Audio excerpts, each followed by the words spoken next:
était toujours immergé par la nuit et par la pluie qui tombait de l'extérieur. Cette pluie et cette même pluie qui arrivait sur les fenêtres, qui ruisselait contre les vitres de leur appartement.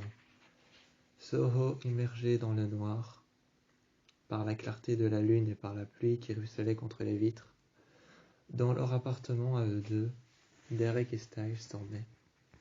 Ils dormaient tous les deux, excepté Styles qui s'était réveillé assez tôt pour s'être réveillé la nuit.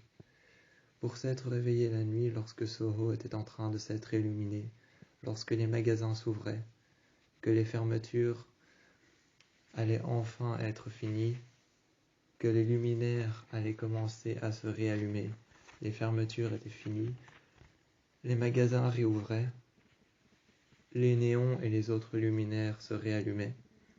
Soho était toujours immergé sous la pluie et dans le noir. Mais Styles, lui, était bien éveillé dans son lit. Derek, par contre, lui, à côté de lui, était en train de dormir. Il dormait sur le ventre, puis sur le dos. Il se retournait parfois, s'approchait de Styles, s'éloignait, se mettait proche du bord, se mettait proche de l'intérieur, proche de Styles. Styles, lui, était occupé de lire un livre. Essayant de ne pas réveiller Derek qui dormait, il lisait attentivement un livre sur les articulations du corps et sur la biologie, la biodiversité et bien d'autres faits surnaturels ou naturels. Bien d'autres faits naturels ou surnaturels étaient expliqués dans ce livre. La biodiversité, la biologie, le paranormal. Toutes choses qui pouvaient être reliées à l'homme, à l'être humain, en soi étaient expliquées dans ce livre. Lorsque Derek s'était réveillé, ils regardèrent Styles qui regardait ce livre, ce même livre qu'il lisait. C'est alors que Derek se leva et dit alors à Styles, ne me dis pas que tu es toujours occupé avec ces choses. Tu es toujours occupé à essayer de comprendre. Styles se tourna, ferma le livre et lui dit oui, je suis toujours occupé à essayer de comprendre. Et cela depuis maintenant 5 heures du matin. Toi, tu étais toujours en train de dormir, mais moi, j'étais occupé à essayer de comprendre. Lorsque Derek entendit Styles, il lui dit « Tu veux pas lâcher l'affaire, c'est fini. On a réussi, tout est parti. Je veux dire, plus rien n'est comme avant. On est à Soho, on a une jeune fille qu'on éduque, on a une jeune louve qu'on a trouvée. Lâche l'affaire. » C'est alors que Styles, qui était occupé à lire le même livre, lui dit « Oui, mais si la fréquence qu'on avait détruite n'était pas la bonne, si le casque que Lydia avait sur elle, qui nous faisait passer des messages, n'était toujours pas détruit. Car elle l'a toujours, mais bon. Elle l'a toujours, il s'est peut-être détruit, mais elle le trouve plus. Si ça se trouve, elle va peut-être retomber dessus. » Derek lui dit alors « Ferme une fois ce livre, on va parler 2 minutes. » Styles ferma le livre et lui dit « Tu veux qu'on parle de quoi ?» Derek le regarda et lui dit « Tu m'as jamais dit pourquoi toutes ces bestioles sont naturelles et pourquoi toutes ces choses et ces faits surnaturels t'ont toujours autant intrigué. » Derek se tourna vers Styles et attendit une réponse impatiemment. Styles lui dit « J'ai toujours été dans l'ombre de Scott, dans l'ombre de Allison, dans l'ombre de Lydia, dans ton ombre à toi. Je n'ai jamais eu aucun pouvoir surnaturel, je suis pas une banshee, je suis pas un loup, enfin je suis un loup, mais je n'ai jamais été banshee, ni même quoi que ce soit. Je n'ai jamais eu aucun pouvoir surnaturel, tout ce que je suis c'est un simple alpha. Et j'aimerais comprendre pourquoi vous avez tous quelque chose de si surnaturel et que moi je suis à part entre parenthèses. C'est alors que Derek lui dit « Styles, t'es pas à part. T'es celui qui nous a aidés lorsqu'on était à Beacon Hills. T'es celui qui nous a aidés à faire les plans. Imagine-toi une seconde, Scott, Lydia, Allison et tous les autres sans ton existence. Imagine-toi ça une seconde. Comment est-ce qu'ils auraient fait pour coincer tout ça? Comment est-ce qu'ils auraient fait pour coincer tout ça? Comment est-ce que Liam aurait fait avec Malia? Comment est-ce que Kira aurait fait pour coincer le Kitsune? Comment est-ce que toutes ces personnes auraient fait pour coincer tout ça? Sur le moment, Styles n'avait aucune réponse. Et Derek lui dit, tu vois, t'es peut-être qu'un simple être humain. Ton père, c'est peut-être simplement le shérif de la ville de Beacon Hills, mais t'as une importance par-dessus tout. C'est toi qui nous a aidés à aller de l'avant, c'est toi qui nous a aidés à poursuivre ce qu'on ne voulait pas faire. C'est toi qui tu nous as peut-être mis dans des situations assez perplexes de temps en temps, mais il faut savoir que t'as une importance par-dessus tout. C'est alors que Styles prit alors un moment de réflexion, regarda les images, lut les textes, regarda d'autres images, et lorsqu'il arriva à une image de l'omoplate, il ferma le livre et dit alors à Derek, « J'ai une question. » Derek se tourna vers lui, surpris, et lui dit, « Oui. Pourquoi tu m'as jamais dit que t'as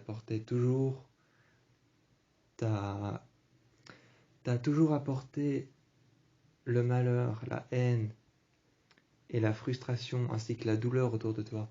Pourquoi t'as toujours fait ça jusqu'au jour où tu m'as rencontré? »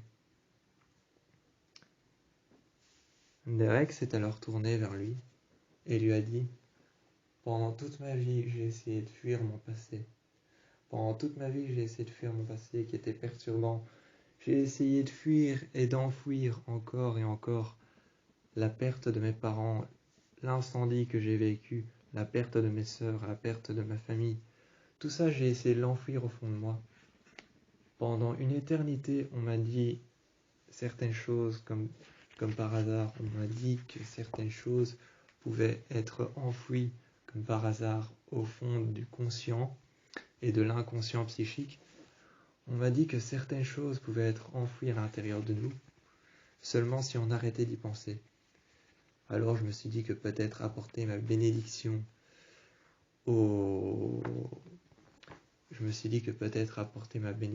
par rapport à la douleur, la haine et la souffrance dans le monde pouvait être une manière de pouvoir récolter ensuite ce qui allait suivre.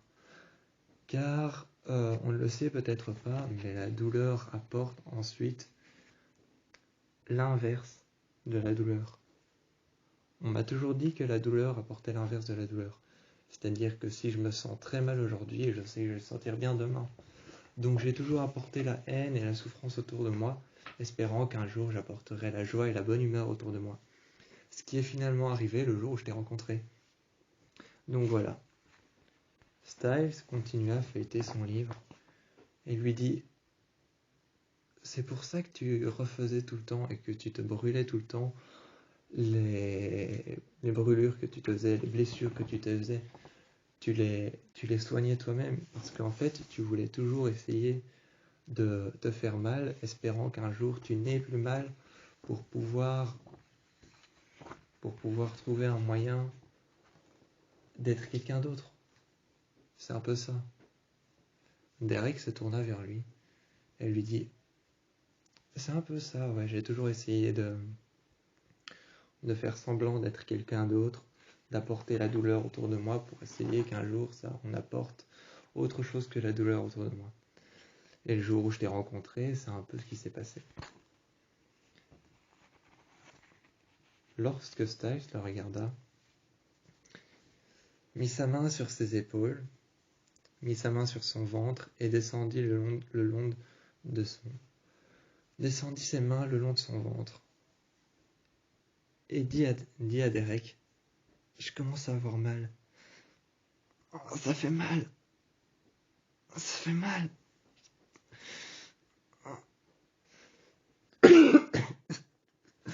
fait mal. » Derek se tourna alors brutalement, regarda Styles et lui dit, « Ça va, t'es sûr que ça va, t'es sûr que ça va ?»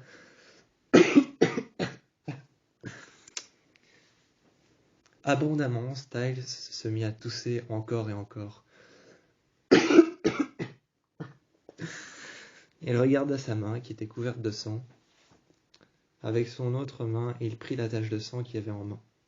Il regarda cette substance visqueuse, noire et abondante qui sortait de sa bouche lorsqu'il toussait. Du sang rouge brut sortait de sa bouche à chaque fois qu'il toussait. Il toussait encore et encore, abondamment, du sang sortait de sa bouche. Il commença à saigner, ses gencives commençaient à devenir d'un rouge vif, du noir commençait à sortir et à atterrir sur ses mains lorsqu'il mettait ses mains devant sa bouche. Derek lui prenait son dos, tapant sur ses épaules doucement, lui disait de respirer, d'inspirer et d'expirer. Styles, lui, continuait à tousser. Tombant du lit, ils commencèrent à ramper vers la porte. Les bras l'un devant l'autre, le gauche puis le droit, le gauche puis le droit. Ils rampèrent vers la porte, essayaient d'attraper la quinge pour pouvoir sortir, essayaient d'ouvrir la porte, ce qui ne se fit pas. Lorsqu'il essayait d'ouvrir la porte, une griffure se fit sur la porte, une griffure violente qui apparut d'un coup sec, sur la porte. Styles recula alors, trébucha en arrière et se retrouva par terre sur le plancher. Derek sauta alors du lit, arriva par terre avec lui, lui prit les côtes. Tous les deux par terre se regardèrent l'un face à l'autre, disant que quelque chose de maléfique pourrait peut-être être dans leur appartement. Ils regardèrent la griffe qui s'était formée sur la porte, et c'est alors qu'ils se demandèrent que peut-être quelque chose de maléfique était arrivé. Ils regardèrent la porte qui était en train de s'ouvrir, la clinge qui était en train de se remuer violemment, la porte qui s'ouvrait et qui se refermait. Ce bruit, ce grincement qui sortait de la porte qui ne s'ouvrait même pas, qui se refermait parfois et qui s'ouvrait encore. Cette porte qui s'ouvrait et qui se refermait. Au moment où elle s'était refermée, la clinge avait arrêté de se secouer dans tous les sens. Elle avait arrêté de se secouer brusquement dans tous les sens. Ce qui avait l'air d'être une présence maléfique avait tout aussi l'air de pouvoir être quelque chose de banal, un courant d'air pouvant rassurer les deux amoureux. Les deux amoureux par terre, Derek et Styles, se regardèrent, se protégeant l'un l'autre, se tenant les côtes. Ils se regardèrent lorsque la porte avait arrêté de se secouer. Et c'est alors qu'ils se disent ils se disèrent que quelque chose de maléfique était peut-être arrivé. Quelque chose de maléfique était peut-être arrivé, mais avait peut-être commencé à faire son entrée seulement maintenant à leur appartement à Soho. Lorsqu'ils avaient brûlé les bandes avec Lydia et avec Styles et lui-même, avec les autres, avec Lydia, avec Liam et Malia, lorsqu'ils avaient brûlé les bandes et tous les autres anciens souvenirs de ce qui était arrivé à Beacon Hills, peut-être qu'une force surnaturelle était arrivée à Soho et avait dépassé les limites de l'entendement pour pouvoir arriver à leur appartement. Ce soir-là, lorsqu'ils étaient tous les deux par terre sur le plancher, se tenant l'un contre l'autre, l'un à l'autre, ils étaient en train de respirer, d'inspirer, d'expirer, essayant de réguler leur situation qui était plus que terrifiante, réguler leur situation, leur manière de respirer, cela pouvait les calmer. Mais cependant, rien ne les calmait, même réguler la manière de respirer, inspirer, expirer encore et encore, cela pouvait les calmer. Mais rien ne les calmait jusqu'au moment où la porte a commencé à se fissurer. Une fissure est apparue, comme si quelqu'un frappait de l'extérieur de la porte. Frappant violemment de l'extérieur de la porte, des coups brutals apparaissaient et se faisaient entendre de l'extérieur, comme si quelqu'un frappait pour pouvoir entrer par effraction à l'intérieur. Ils étaient tous les deux terrifiés, mais cependant Derek avait l'intention de se défendre. Il voulait absolument se défendre et défendre son copain qui crachait du sang éperdument Éperdument, Styles commençait à tousser et à cracher du sang. Par-delà toute sa mâchoire, du sang rouge vif et une visqueuse matière noire était en train de sortir abondamment par sa bouche. Styles, qui frottait sa bouche avec sa main, se retrouvait plein de sang sur les mains. Il regardait cette substance noire et visqueuse, qui était la même qui sortait du crâne du grand-père d'Allison lorsqu'Allison l'a tué. Lorsqu'Allison avait tué son grand-père, cette même substance était sortie de son cou. Son cou qui était l'endroit dans lequel Styles et Derek l'avaient égorgé. Il avait transpercé une lame. Ainsi que Lydia, qui était arrivée juste après, qui avait eu une vision terrifiante de la mort du grand-père d'Allison. Allison qui elle-même avait tiré une flèche dans son cou. Cette substance noire avait été la même qui sortait de son cou lorsqu'il était mort. Cette substance noire était la même que Styles toussait au moment où il se faisait attaquer par l'extérieur du loft qu'ils avaient loué à Soho. Le loft qu'ils avaient loué à Soho se faisait attaquer par une force maléfique. Lorsque Styles était assis par terre, recouvert de sang, se caressant les joues et la bouche inférieure, la bouche extérieure, il se caressait la bouche avec cette substance noire, ce sang rouge vif qui sortait par-delà la mâchoire, par-delà sa mâchoire interne autant que externe, cette substance rouge vif et ce sang noir qui sortait par-delà sa bouche, autant à l'intérieur qu'à l'extérieur, se caressant la joue, se caressant la mâchoire. Cette substance sortait encore et encore en masse. Ils regardèrent alors ses mains qui étaient couvertes de cette substance noire et de tout son sang. Et c'est alors que par terre, ils regardèrent Derek qui avancèrent vers la porte. Essayant d'ouvrir la porte, il essayait alors peu à peu d'approcher la porte qui était en train de brutalement se faire frapper de l'extérieur. Se faire frapper de l'extérieur lorsque de l'intérieur, la porte était en train de se fissurer de plus en plus. Il y avait de plus en plus d'impact sur la porte qui apparaissait. On avait l'impression que de l'extérieur, la personne qui était à l'intérieur, si cela pouvait être une personne ou un être surnaturel, on avait l'impression que cette personne ou cet être surnaturel frappait en bas, en haut, sur les côtés, à gauche, à droite, par-delà toutes les limites de la porte. Il frappait pour pouvoir entrer de manière volontaire, il frappait pour pouvoir entrer en effraction à l'intérieur du loft. Tous les deux assis par terre, mais Derek qui comptait bien ouvrir la porte pour voir qui se trouvait derrière, ou ceux qui se trouvaient derrière. Il ouvrit la porte et rien ne se trouvait derrière. La porte était en train de se frapper toute seule, elle se fissurait toute seule, et pendant tout ce temps, ils avaient eu peur d'une force surnaturelle qui était apparue la nuit lorsque Styles était en train de feuilleter un livre sur l'anatomie. Il comprit alors que peut-être que la force surnaturelle que Styles avait vue dans le lycée avec Lydia, lorsque les vortex se formaient encore, juste avant qu'ils avaient trouvé une solution pour tous les détruire, ils comprirent que la force surnaturelle qui est apparue à Lydia et à Styles dans le lycée, juste au-dessus du vortex, était peut-être faite d'une poudre à base d'aconite Tulu. Cette poudre à base d'aconite Tulu était peut-être la substance par laquelle était faite cette force surnaturelle. Lorsqu'elle a disparu, peut-être qu'elle est apparue dans le corps de Styles. C'est pour ça que Styles est donc tombé malade cette nuit-là. Cette nuit-là, Styles est tombé malade, mais cependant, Derek avait fait tout son possible pour essayer de le garder en vie. Faisant tout son possible pour essayer de le garder en vie, avec ses notions de médecine qu'il avait pu trouver, toutes les notions de médecine qu'il avait pu trouver, tout ce que Styles avait pu apprendre sur la biologie humaine ou sur les faits naturels qui pouvaient apparaître dans la nature, Derek avait essayé de comprendre tout ce que Styles avait appris et de comprendre ces choses pour pouvoir s'en servir contre la chose qui s'en prenait à Styles. Styles était en train de cracher du sang, allongé sur le lit. Ils regardèrent Derek dans les yeux, qui prenait sa douleur en lui tenant le bras. En lui tenant le bras, ils prenèrent sa douleur. Ils prenèrent sa douleur encore et encore. Lui, il toussait abondamment cette substance noire qui pouvait être bien son sang, cette substance noire qui créait peut-être une force surnaturelle qui avait donc créé un sang noir à partir de tout ce qu'il crachait. Tout ce qu'il crachait était noir comme la substance qui faisait en sorte que cette force surnaturelle lui était apparue ce soir-là, dans le lycée.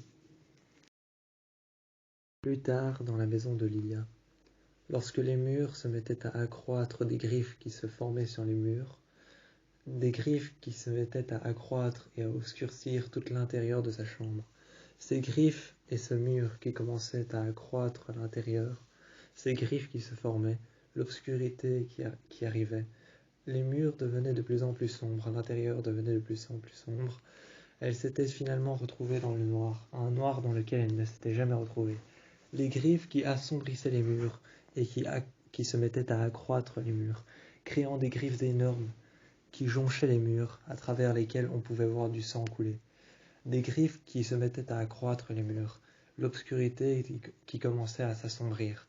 À l'intérieur de sa chambre n'était plus que noire obscurité et des vastes ténèbres.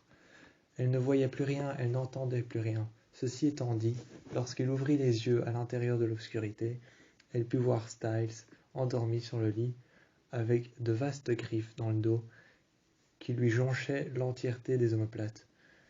De vastes griffes dans le dos qui lui jonchaient l'entièreté des omoplates, par-delà lesquelles jonchait et coulait du sang.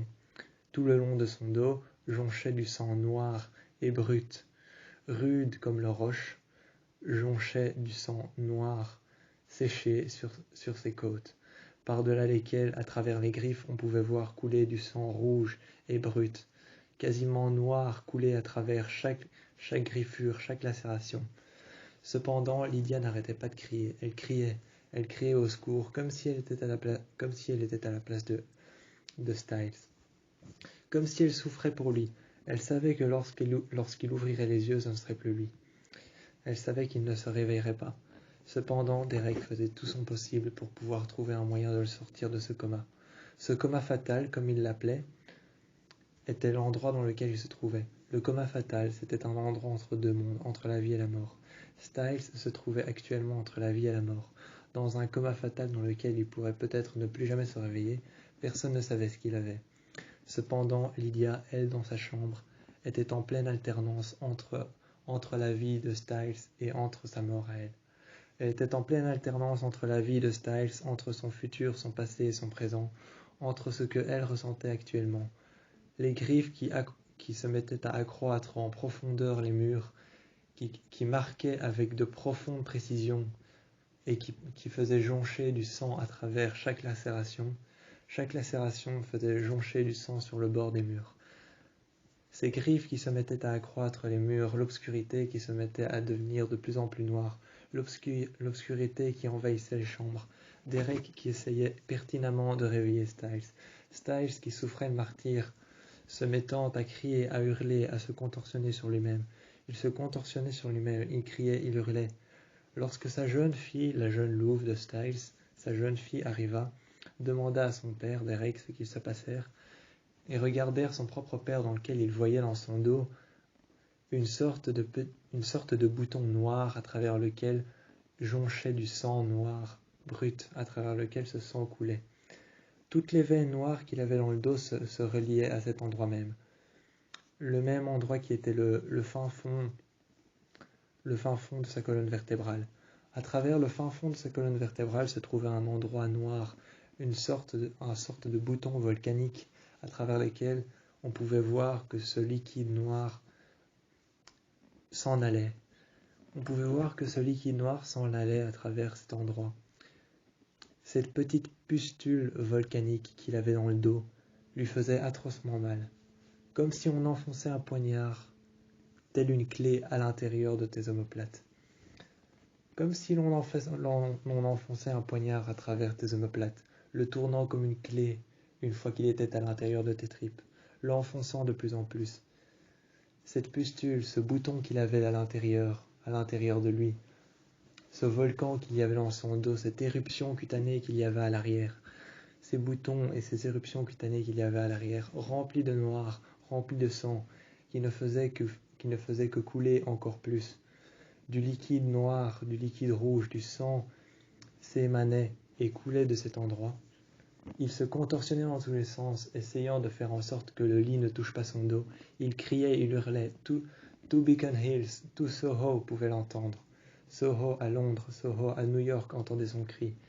Tout Beacon Hills pouvait savoir que Styles était en danger. Cependant, personne ne savait qu'ils avaient déménagé là-bas, ni même qu'ils avaient une louve. Mais tout le monde avait l'impression que quelqu'un était en danger. À Soho, tout le monde avait entendu un bruit de terreur. C'était Styles qui avait crié. Cette éruption cutanée noire qui faisait disparaître du sang, qui faisait apparaître du sang noir, qui coulait encore et encore, comme si on lui tournait un couteau à travers une plaie ouverte, qu'on le tournait comme une clé. On pouvait savoir et ressentir sa terreur à travers son cri. Lydia, elle, à travers sa chambre, qui n'était plus qu'obscurité, elle pouvait voir des griffes se former, s'accroître dans les murs, des griffes qui se formaient derrière elle, autant autour d'elle que sur les murs. Par terre, elle pouvait voir des fissures qui se formaient. Sa porte était en train de valser, s'ouvrir et se refermer. Elle grinçait. À travers sa porte, on avait l'impression que quelqu'un frappait de l'extérieur, qu'il voulait entrer pertinemment et prendre Lydia. En fait, tout ce qui s'était déjà produit à l'intérieur du loft de Derek et Styles se produisait dans la chambre de Lydia maintenant. Tout ce qui s'était déjà produit à Soho dans le loft de Styles et Derek s'était produit dans la chambre de Lydia, comme pour prévenir d'un avertissement. Tout ce qui s'était passé là-bas se passait chez Lydia. Lydia n'avait aucune idée de ce qui pouvait se passer, mais elle savait que quelqu'un était en danger. Elle savait pertinemment que c'était Styles. Lorsqu'elle est arrivée, Styles était en train de se contorsionner sur le lit. Il était en train de se contorsionner sur le lit, criant de toutes ses forces, essayant de s'agripper au lit. Il criait, il hurlait, sortant ses crocs, faisant ressortir ses yeux rouges d'alpha qu'il faisait ressortir, faisant ressortir ses crocs, ses yeux rouges d'alpha faisant ressortir ses crocs.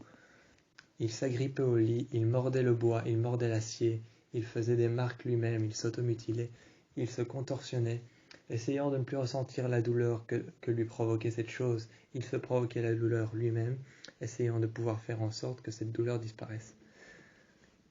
Essayant pertinemment d'arrêter cette chose, Derek n'eut plus qu'une solution en tête, le sangler au lit. Il finit alors par le sangler au lit.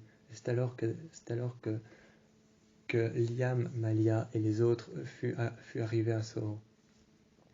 Liam, Malia, après 2 jours de contorsion, après 2 jours de souffrance, après 2 jours passés dans l'obscurité avec ses griffes qui se mettaient à accroître les murs tout autour d'eux, 2 jours de cauchemar, Liam, Malia, Kira, Corey, Mason et tous les autres, ainsi que Lydia qui avait vu les propres visions qu'ils avaient vues eux-mêmes, étaient arrivés à Soho.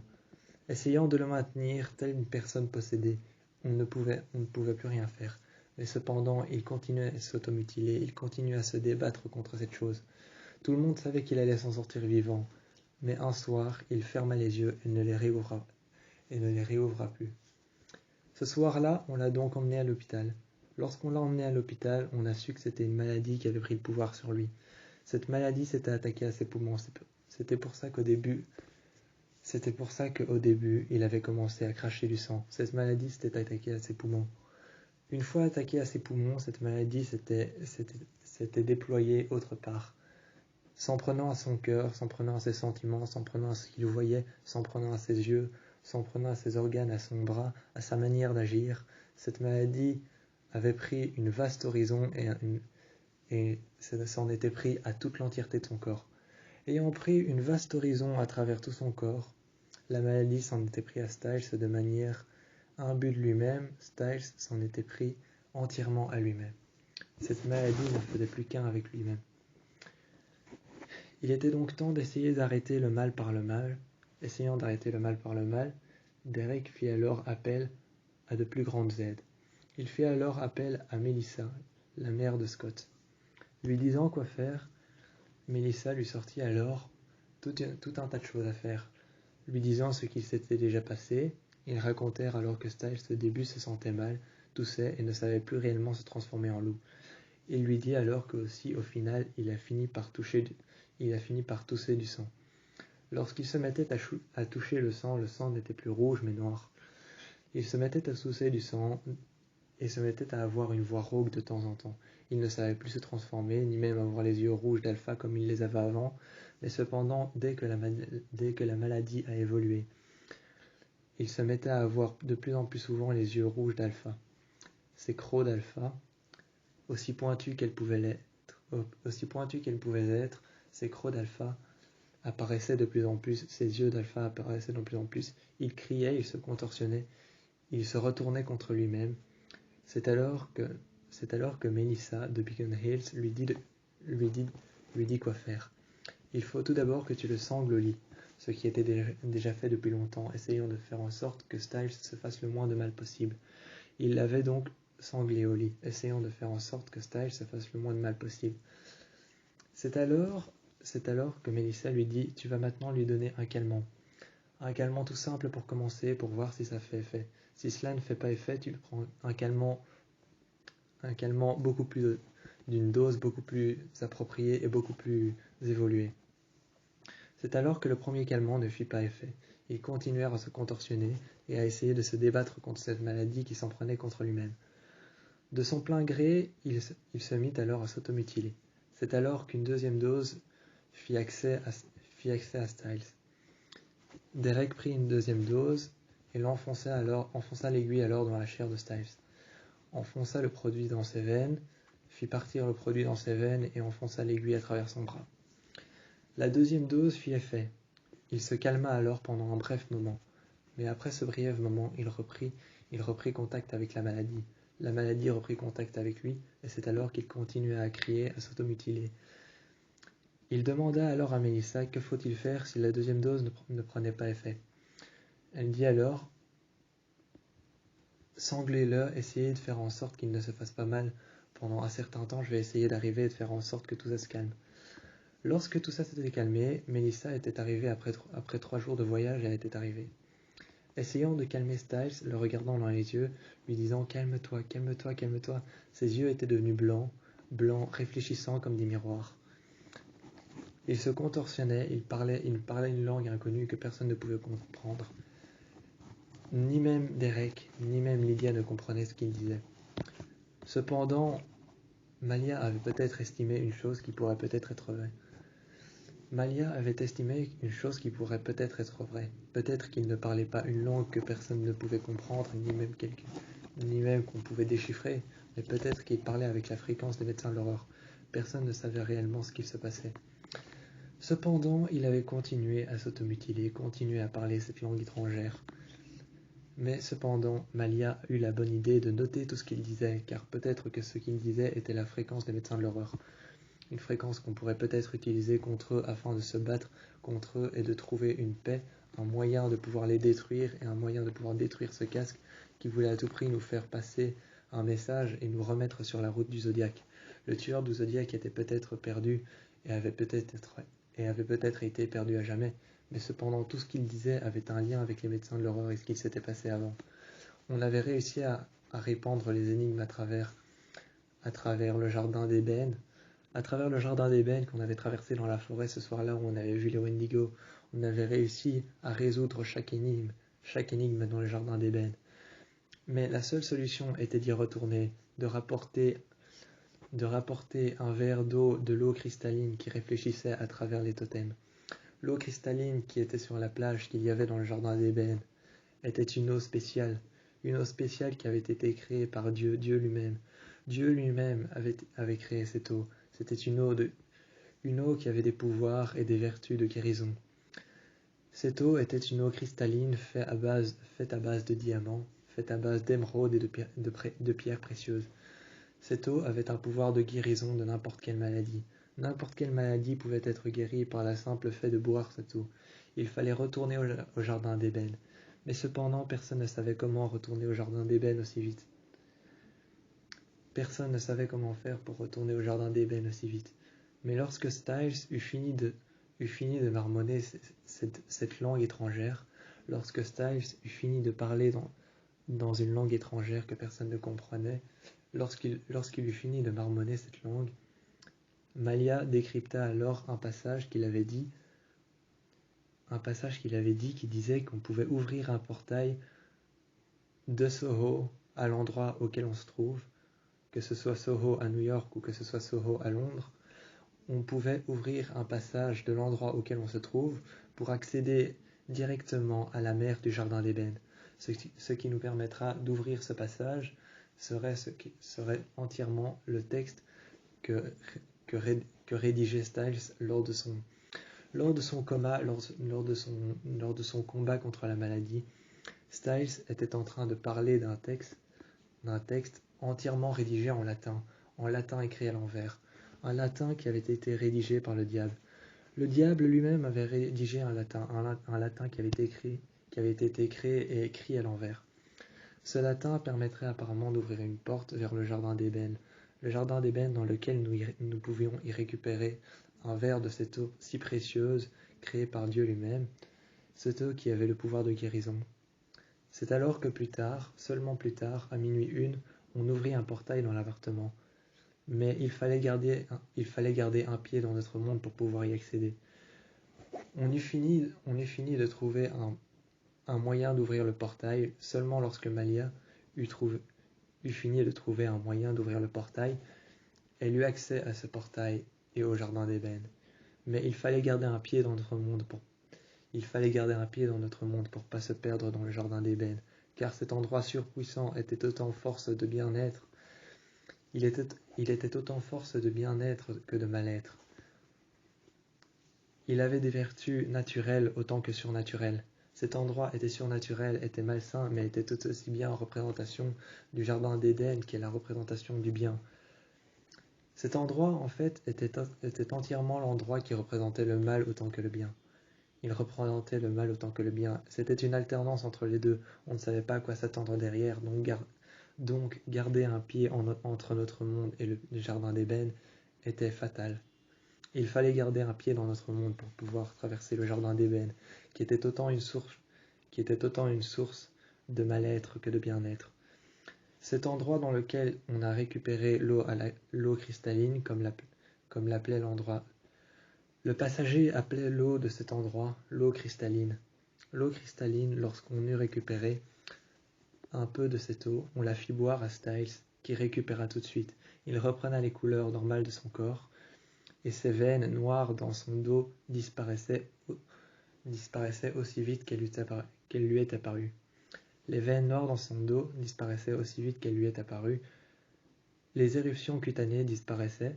Le sang noir et le sang rouge pur qui sortait de son nez autant que de tous les orifices de son visage, par ses yeux, par ses oreilles, par son nez, tout ce sang qui sortait de son visage disparut. Lorsqu'ils eurent récupéré l'eau cristalline et qu'il la fit boire à Styles, il fut guéri. Il tomba alors en pleurs dans les bras de Derek. Le prenant par les côtes, le serrant de toutes ses forces, il pleura toute la nuit. Toute la nuit, des heures et des heures, pendant 7 heures, il se mit à pleurer de ce coma fatal dont il aurait pu y rester. Seulement Malia avait réussi à mettre un pied à travers le coma fatal de Derek. Le coma fatal de Derek, autant que le coma fatal de Styles, était autant difficile, autant que pour l'autre. Autant l'un que pour l'autre, ça devait être un coma fatal, car autant l'un que pour l'autre, ils avaient mal. Ils avaient mal l'un que pour l'autre. Mais Malia avait réussi à mettre un pied dans le jardin d'Ébène et à ramener une eau qui était tellement précieuse qu'elle pouvait guérir toutes les maladies du monde. Cependant, Styles avait pleuré toute la nuit, mais personne ne pouvait se résoudre à lui dire réellement ce qui s'était passé. Il n'était pas encore prêt à entendre la vérité. Mais ce coma fatal était derrière eux. Ce coma fatal dans lequel ils avaient tous les deux laissé des blessures autant mentales que physiques. Des blessures autant mentales que physiques qui avaient été laissées physiquement à Styles, mais mentalement à Derek. Derek ne pouvait se remettre de voir quelque chose de si terrible arriver à son propre conjoint. Son propre conjoint auquel il lui est arrivé une chose si terrible ne pouvait être que source de mal-être. Il se sentait mal de ne pas avoir pu intervenir, de ne pas avoir pu faire quelque chose pour lui. Il se sentait mal de ne pas avoir pu faire quelque chose pour lui. Mais cependant, il l'eut pris dans ses bras toute la nuit. Le consolèrent toute la nuit. 7 heures d'affilée. 7 heures d'affilée à le consoler. 7 heures d'affilée à pleurer entièrement. Styles pleurèrent dans ses bras, mais Derek le consolèrent toute la nuit. Toute la nuit, ils le consolèrent. Mais cela laissa un trauma derrière eux. Un trauma physique et mental, autant à Styles qu'à Derek. Mais des blessures qui allaient guérir avec le temps. Son père était de nouveau là, la jeune louve s'était mise près de leur père, et ce soir-là, la jeune louve s'était endormie avec son père qui était dans un coma, mais qui s'était réveillé bien avant. bien avant de partir dans un endroit dans lequel il ne voulait pas partir. Il s'était réveillé bien avant de partir. Cependant, ils dormaient tous les trois à Soho, tranquilles, et Styles n'était plus malade. Ce soir-là, lorsque tout fut fini, Styles allongé sur le lit, regardant Derek dans les yeux, Derek passant sa main dans ses cheveux, lui disant avec tristesse, rancœur et avec un peu de haine dans les yeux, disant à Styles, est-ce que tu veux que je te raconte réellement ce qui s'est passé? Styles le regarda et dit à Derek, peut-être que si tu me racontes tout ce qui s'est passé, je vais oublier. Peut-être que si tu me racontes tout ce qui s'est passé, eh ben ce sera passé. C'est alors que Derek réfléchit une seconde, repassa sa main dans les cheveux de Styles, passa sa main sur ses côtes, descendit jusqu'à ses jambes, caressant ses jambes, ses côtes, par 2 à 3 fois, par 4 à 5 fois, et regarda Styles et lui dit, tu veux réellement que je te raconte ce qui s'est passé? Avec un air triste, avec un peu de rancœur dans les yeux et de haine, il lui dit, tu veux réellement que je te dise ce qui s'est passé? C'est alors que Styles lui dit, ouais, je veux bien que tu me dises ce qui s'est passé. Mais pourquoi t'es comme ça? C'est alors que Derek lui dit, je suis comme ça parce que je m'en veux de pas avoir réagi. J'ai essayé de réagir, j'ai essayé de faire quelque chose, mais je m'en veux de pas l'avoir fait. Je m'en veux de pas avoir réagi, de pas avoir pu te sauver. C'est Malia qui t'a sauvé, c'est quand même toi que j'aurais... C'est quand même moi qui aurais dû te sauver, c'est quand même toi que j'aurais dû sauver. C'est alors que Styles se releva, s'asseyait à côté de Derek et lui dit, Derek, tu m'as sauvé. T'as demandé à Malia de risquer sa vie pour moi. Tu m'as sauvé. Malia l'aurait pas fait. Elle l'aurait pas fait de son plein gré. Tu l'as poussée à aller de l'avant. T'as poussé Kira à ouvrir un portail. T'as poussé Liam à trouver une solution. Et t'as poussé Malia à entrer dans le jardin d'ébène, à trouver le bon totem, à trouver la mer de diamants, à trouver le passeur, le messager, et à trouver cette eau si spéciale pour me guérir. T'as fait tout ça pour moi. Mais moi, je sais pas si j'aurais eu le cran de faire.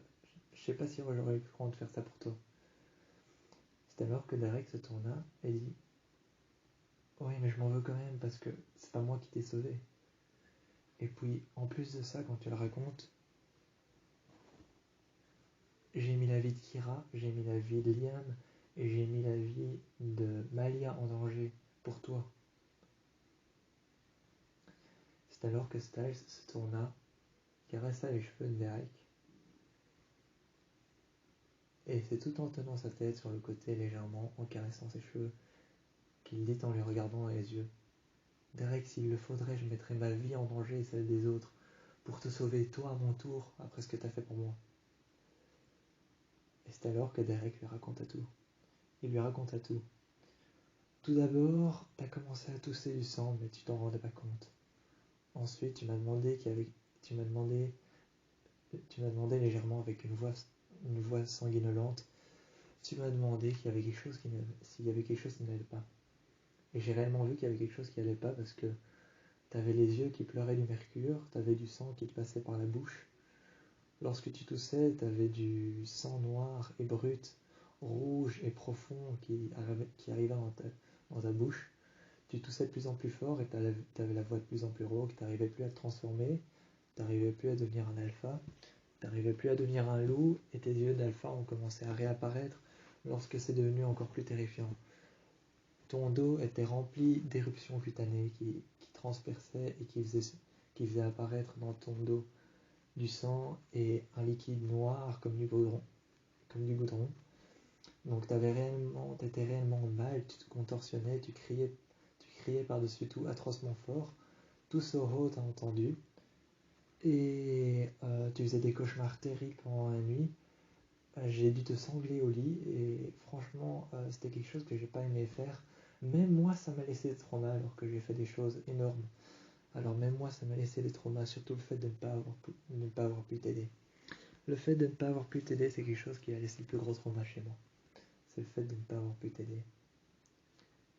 Styles se tourna et lui dit: mais tu m'as aidé. T'as vu ce que t'as fait? T'as analysé chaque situation. T'as essayé même de servir du bouquin que j'ai pris sur l'anatomie humaine pour me sauver. T'as mis la vie de Malia, de Liam et de Kira en jeu pour me sauver. T'as mis ta vie en jeu pour me sauver moi. Et pour te sortir de tout ça, en plus t'as réussi à analyser pendant la nuit que je faisais des cauchemars horribles. C'est alors que Derek lui dit: et tu saurais encore dire ce que t'as fait comme cauchemar? Si tu veux pas le raconter, tu fais pas, hein. Styles lui dit alors: j'ai fait beaucoup de cauchemars, j'ai rêvé de beaucoup de choses, mais celui-là était différent des autres. Il était sans cesse à répétition. C'était toujours le même. Je faisais toujours le même cauchemar. On était coincés dans une pièce blanche. On a été coincés tous les trois dans une pièce blanche immaculée. Notre jeune louve, Ava, était sur le côté. Elle faisait des rêves terribles, terriblement horrifiques, des cauchemars qui se répétaient en boucle. Elle vomissait du mercure. Et nous, on était en train de nettoyer cette pièce immaculée qui se remplissait de sang. Lorsqu'elle se remplissait de sang et qu'on avait terminé de la nettoyer et qu'elle était immaculée, elle se remplissait. On était collés au sol, on ne pouvait pas se lever parce qu'il y avait des couteaux qui pendaient. Il y avait des couteaux qui pendaient du mur et on ne pouvait pas se lever, on ne pouvait pas s'appuyer contre les murs. Il y avait des lames et des couteaux qui étaient contre les murs et qui pendaient du plafond. Si on avait le malheur de se lever, on était embroché. C'était réellement quelque chose d'horrible, quelque chose de terrible qui se répétait. C'est ce dont j'ai rêvé et c'est ce que j'ai vu pendant que tu as essayé de me sauver. Et qu'est-ce qui s'est passé quand finalement vous avez trouvé une solution pour me sauver? C'est alors que Derek regarda Styles et lui dit: toute l'obscurité de Soho a disparu, les lumières sont réapparues. La ville a commencé à reprendre vie lorsque Malia a mis un pied dans notre monde, tout en gardant un pied dans le jardin d'Éden et tout en gardant un pied dans le nôtre. Elle a mis alors un pied dans le jardin d'Éden. Elle est rentrée, elle a parlé au passeur, elle a parlé au messager. Elle a négocié avec le messager, négocié avec le passeur. Et c'est en négociant avec le passeur qu'il lui a finalement laissé l'accès à l'eau cristalline. L'eau cristalline qui est la mer qu'on avait vue, qui est en fait une mer qui est faite de toutes les pierres les plus précieuses, notamment du diamant. C'est une mer faite de petits fragments de diamant et de toutes les pierres précieuses, qui a pour vertu de guérir toutes les maladies. Malia est allée en chercher à négocier avec le passeur et avec le messager. Et lorsqu'on est revenu et qu'on t'a fait boire l'eau, t'es sorti de ce coma fatal. La terreur et l'obscurité qui avaient envahi Soho et qui t'avaient possédé toi ainsi que le ciel de Soho qui était devenu noir, la lune qui éclaircissait les feuilles qui étaient devenues noires et rouges, aussi brûlantes que comme quand il y a la lune de feu, avait disparu. La lune normale est réapparue, la pleine lune est réapparue, la clarté bleue et blanche à travers les feuilles des arbres dans Soho est réapparue. Les luminaires ont commencé à se réallumer et la vie est réapparue lorsque tu es sorti du coma. Cependant, j'en ai gardé quelques séquelles car je m'en veux de ne pas pouvoir avoir pu t'aider. Styles se retourna vers Derek, lui caressant les cheveux, se mettant contre son abdomen, le regardant en levant les yeux vers le ciel, et lui dit une nouvelle fois: mais tu m'as sauvé. Tu n'as pas hésité une seconde à mettre la vie en jeu de 4 personnes pour me sauver. Tu n'as pas hésité une seconde à mettre la vie en jeu de 4 personnes pour me sauver. Tu as mis la vie en jeu de Kira pour ouvrir un portail vers le jardin d'Ébène afin de négocier avec le passeur et le messager. Tu as mis la vie en jeu de Malia afin qu'elle aille le faire. Et tu as mis la vie en jeu de Liam afin qu'il trouve une situation et une solution à tout ça. Et tu as mis ta vie en jeu pour me sauver, pour trouver tout ça. Tu m'as sauvé. T'as pas hésité une seconde à le faire. Alors tu m'as sauvé. Peu importe ce que t'as fait, t'as réussi à le faire. T'as réussi à me sauver, peu importe ce que t'as fait.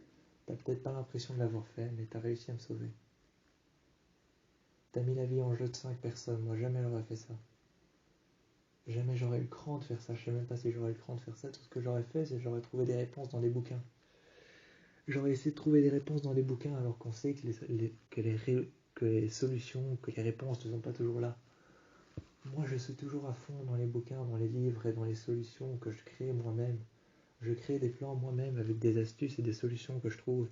Toi, t'as pas hésité à mettre la vie en jeu de 5 personnes pour essayer de me sortir de là. Moi, je sais même pas si j'aurais essayé de mettre ma vie en jeu à moi pour te sauver.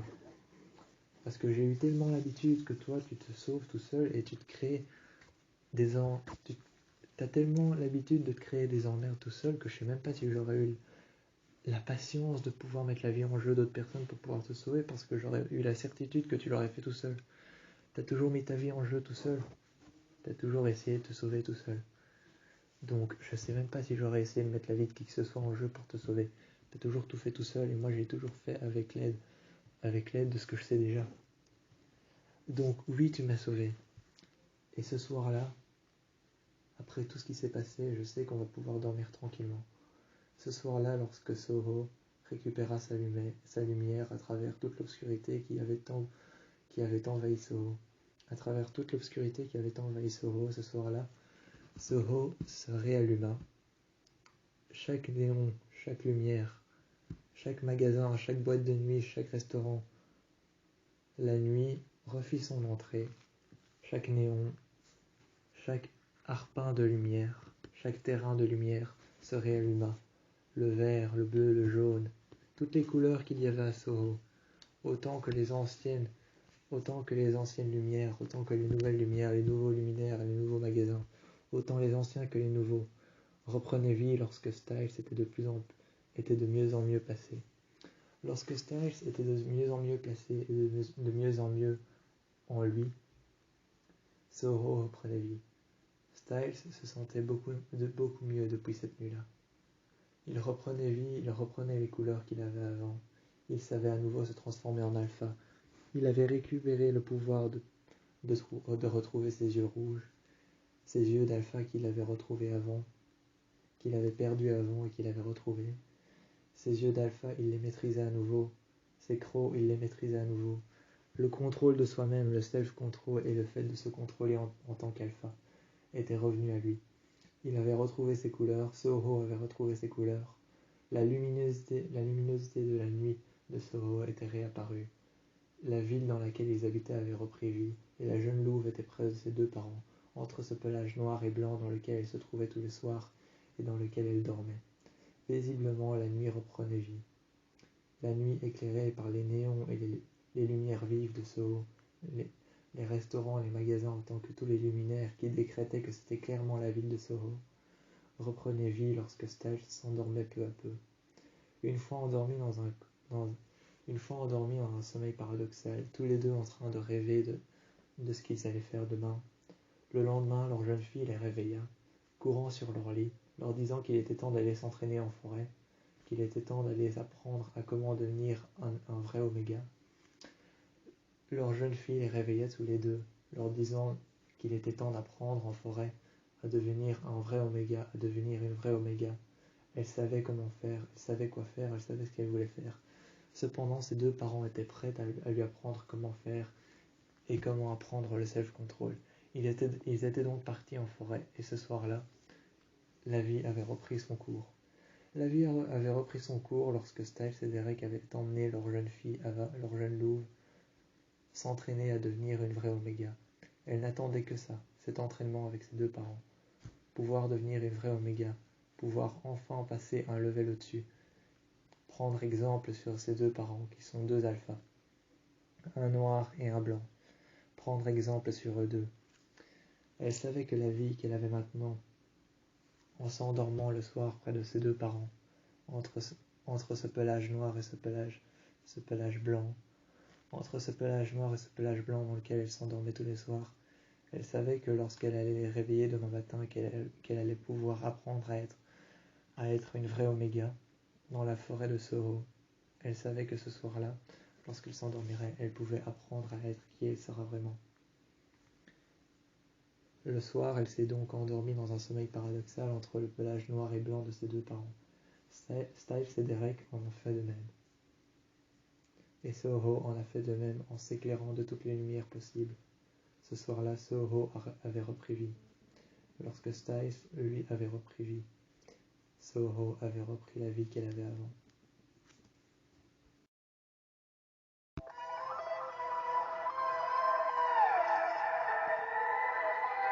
Dressing up like an optimist, showing my skin, it's obvious. If I was smaller, it wouldn't bother them. Counting my flaws like calories, I know it isn't good for me. Will I feel better with the new measurement?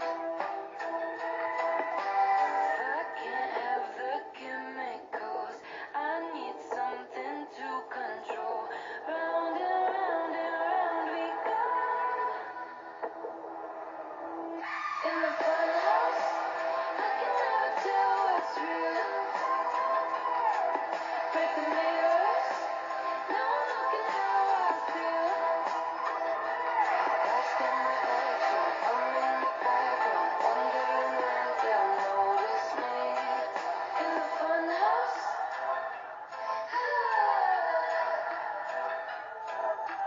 must be in my head or something. Oh, you know you look so pretty. I know that I'm preaching to the choir, but I just wish that they'd be fucking quiet. If I can't have the chemicals, then I need something to control. Round and round we go. In the fun house, I can never tell what's real.